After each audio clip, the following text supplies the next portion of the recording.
Hello and welcome to the January edition of the Product Talk podcast on the Automox Autonomous IT Podcast Network.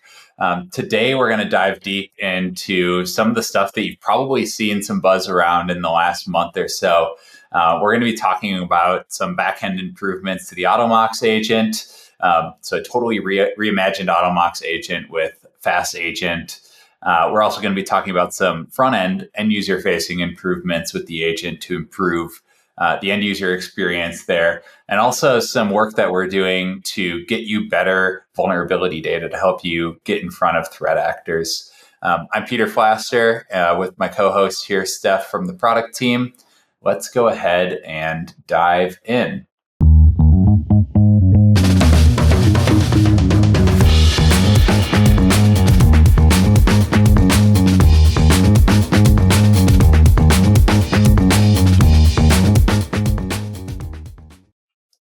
So today we're going to be talking about Fast Agent. If you're an Automox customer and you've already been upgraded, you'll see it listed as Agent 2.0 in your console, and that's done to reflect the complete overhaul that we've had of the agent technology on the back end to deliver industry-leading speed, reliability, and control. We got Steph on today. She has been pretty integral in building out some aspects of this agent project, including the Automox tray, which we'll talk about in a few minutes here. But first, just want to talk at a high level about some of the improvements that we've made to the back end. Steph, curious if you could just outline maybe the top 3 or 4 things that we've done with the Fast Agent release that's rolling out right now. Yeah, sure. We've done a lot. It's been kind of an exciting time to be on the agent team. We have real-time device connectivity status for better visibility. So giving you, those real-time things of what's happening with your device. We also have duplicate command prevention to avoid conflicts and unexpected reboots. That's been a problem area in the past that we're really excited that this iteration is going to address. And just a more scalable and reliable backend communication. We switched out the protocol that we were using to something that's going to make the agent itself more reliable, more dependable, and really scale and give us some efficiencies there. Awesome. Yeah, I think when we talk about the platform and the agent, right, if you look at all the other endpoint management tools out there, it's a pretty broad spectrum, right? A lot of people are still using tools from the 90s or early 2000s that require VPN connections or devices to actually be on-prem in order to manage them. We're entirely built in the cloud from the beginning. So our agent has always been able to operate with just an internet connection, but we're really trying to benchmark our agent performance and connectivity, control, reliability, et cetera, against ourselves. And we really want to continue to be the industry leader there. So a lot of these changes that we're making are really with our long-term vision in mind, which is helping organizations to realize this vision of autonomous endpoint management. And the changes that we're making with Fast Agent are really being done to make our agent as independently intelligent as possible, right? If I have to describe that in a layman's terms to someone, it's really about making the agent a little bit more self-aware and less reliant on the management console. So if you're using a legacy tool like a Microsoft management tool, for example, the agents may be very reliant on the management console, telling it what to do every hour, every 6 hours, et cetera. And a lot of these changes are trying to lay the foundation to helping the agent to be a bit more autonomous and operate on its own, even if the internet connection isn't as reliable or consistent as it should be in an ideal world. One of the cool changes there, I think, is the reconnection delay configuration. So, customers with high security environments are using a tool like Cisco ISE, for example, can actually reconfigure the agent so the connectivity success is higher in those high kind of security environments. And then to set Steph's point, some of the changes that we made to help reduce duplicate commands and make the agent aware of like a history of the commands on the device. Should also help to make our agent a bit more autonomous, so to speak. So I think the backend's really important, but of course the stuff that usually gets the headlines is things that people can see and touch, right? And one of the big projects that Steph and team have been working on is the Automox tray. Could you just give us a really high level of what that's going to look like initially for customers?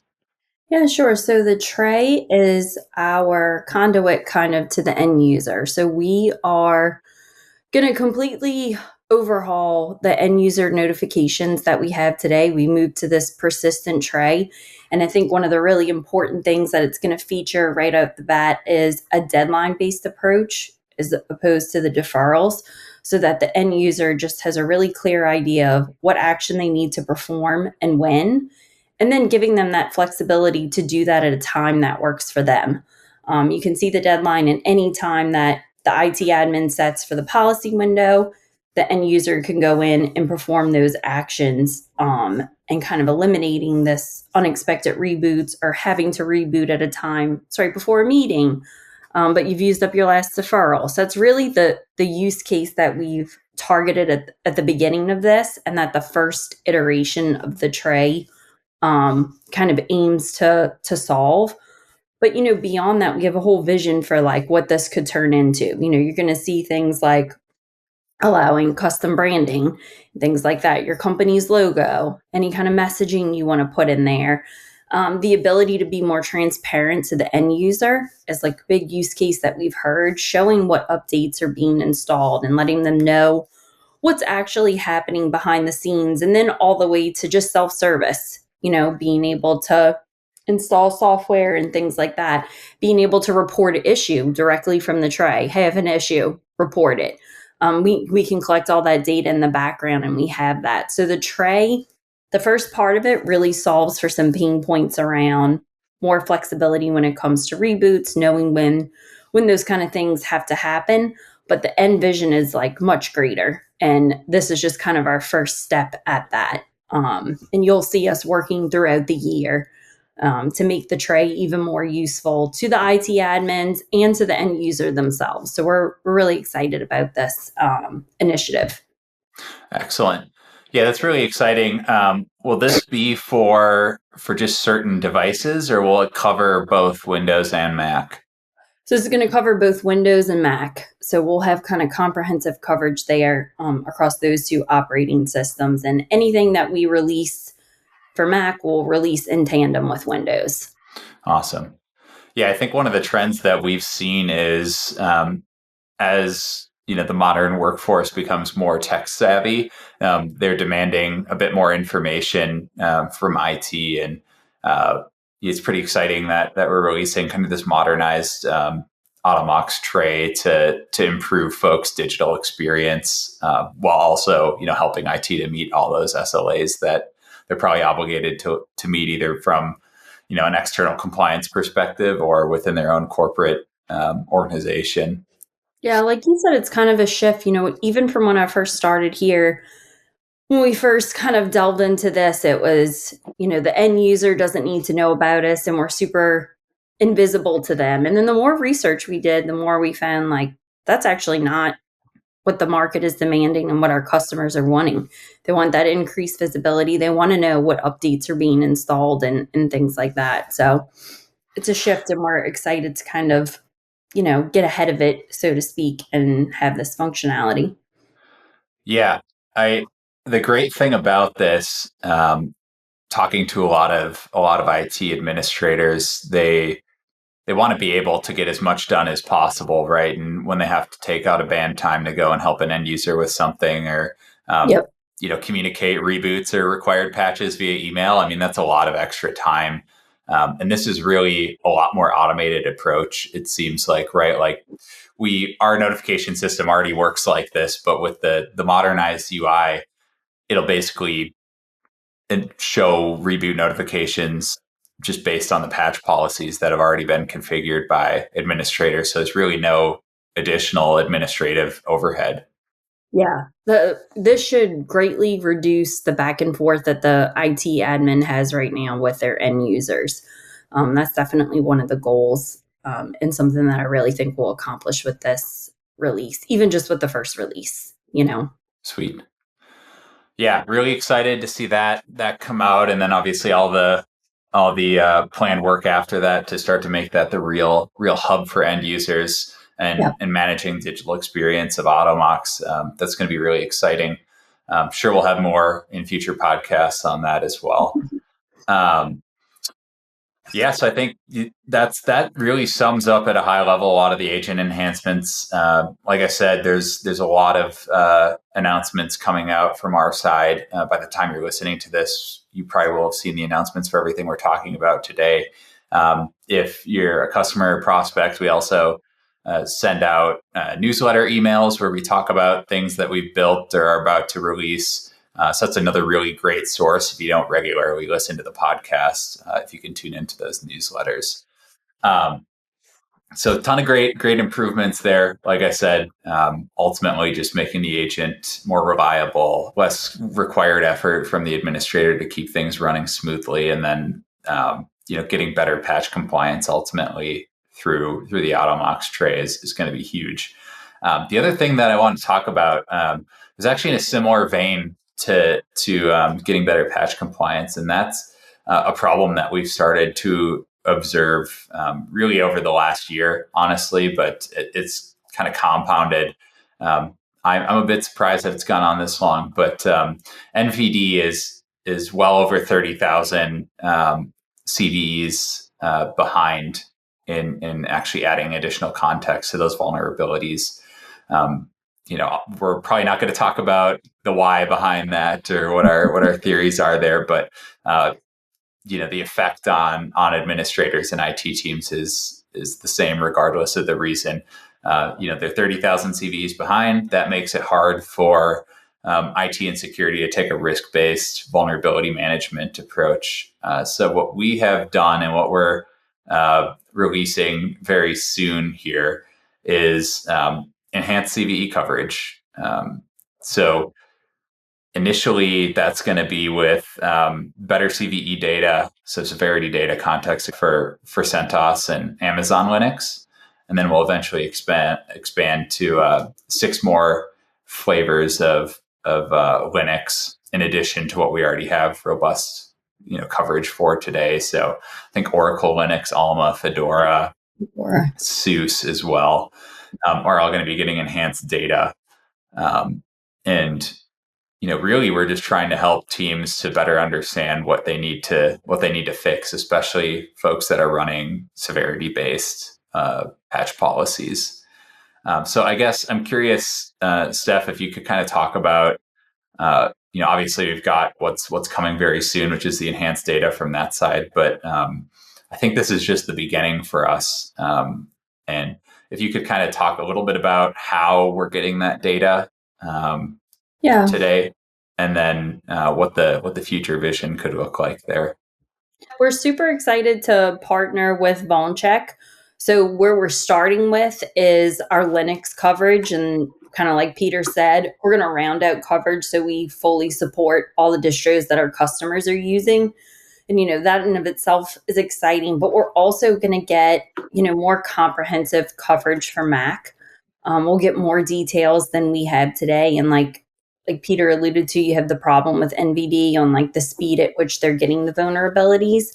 We're seeing these come in a lot quicker with VulnCheck, so you're able to prioritize based on that, and you can kind of count on that because you know that you're having the most up-to-date info. And then once we kind of get through the Mac and more comprehensive coverage there, then we'll start looking into our third-party data. And I think that's really exciting for us. We support some browsers today and a couple of other top party, but this is going to give us more comprehensive coverage of the third-party apps that people are using. And it's going to allow them to leverage features inside the product that they can't today because we don't have that data. So really just rounding out like our vulnerability management program as a whole and allowing folks to prioritize based on criticality, take advantage of those patch policies and things like that. And having that extend to third party is going to be huge for us, and we're really excited about that.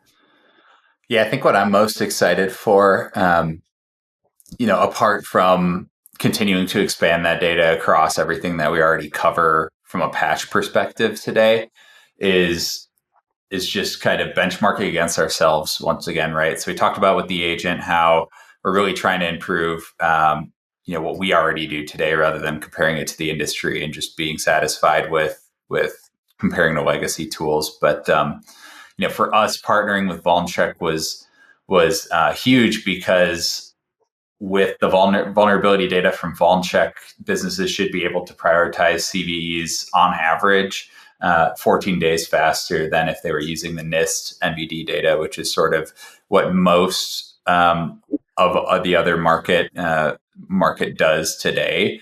So this is not only going to help you as an IT leader, IT administrator, be way ahead of the curve compared to your peers, but it should also help you to be ahead of threat actors and people that are actually looking to exploit these vulnerabilities. So today we talked about really a couple of huge enhancements to the back end of the platform, with a lot of the agent improvements, as well as what end users will actually be interacting with on a day-to-day basis, all the way down to the vulnerability data that really drives your patch management program. To find out more information on this, check out our website, our press releases. If you want to stay up to date on this information, definitely sign up for our monthly newsletter, where we cover all this in depth as well. And obviously the podcast, of course, we'll be talking about everything new that's coming.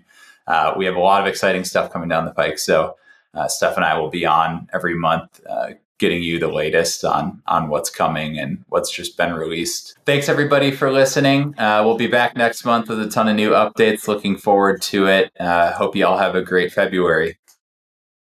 Bye, guys.